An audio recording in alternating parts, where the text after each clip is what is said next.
Hi friends, இன்னைக்கு மார்னிங்கே வெளில போகிற வேலை இருந்துச்சு. பாப்பாவை வீட்டில் விட்டுட்டு நான் மட்டும்தான் போனேன் பஸ்ஸில். போயிட்டு ஒரு 1 ஹவர் வேலை முடிச்சுட்டு வரும்போது வெள்ளரி பிஞ்சு இந்த வேர்க்கடலைலாம் வித்துட்டு இருந்தாங்க. எனக்கு இந்த பச்சை வேர்க்கடலைன்னா ரொம்ப பிடிக்கும். அதை வாங்கி அவிச்சு சாப்பிட்றதுக்கு எனக்கு ரொம்ப பிடிக்கும். அதனால நான் வெளில போனாலும் சரி, வீட்டில் உள்ளவங்க வெளில போனாலுமே நான் அதை வாங்கிட்டு வர சொல்லிடுவேன். தம்பி வந்து நேத்தே சந்தைக்கு போயிட்டு வரும்போது இந்த செடி வாங்கிட்டு வந்தாங்க. இது ஹேங்கிங் பாட்டில் வைக்கிறது தான். 1 தான் வாங்கிட்டு வந்தாங்க. அத நான் வந்து 2 பாட்ல வச்சுட்டேன். அது வளர்ந்ததுக்கப்புறம் அது அப்படியே நல்லா வளர்ந்துருமே அப்படின்ட்டு நான் பிரித்து 2 பாட்ல வச்சுட்டேன். அதுக்கப்புறம் இந்த முள் முள்ளா இருக்க செடி அது என்னன்னு பேர் தெரியல. ஏதோ திருஷ்டிக்கு வைக்கிறது அப்படின்னு சொன்னாங்களாம். அப்புறம் அதுவுமே தம்பி வாங்கிட்டு வந்திருந்தாங்க.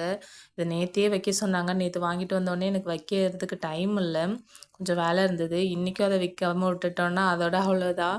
அதனால தம்பி ஸ்கூல் விட்டு வர்றதுக்குள்ள இத வச்சிடலாம் அப்படின்ட்டு இந்த 2 ஹேங்கிங் பாட்லயுமே 2ஆ செடிய பிரிச்சு வச்சுட்டேன். இதுக்கப்புறம் டெய்லி தண்ணி ஊத்தி வளர்க்க வேண்டியது தான்.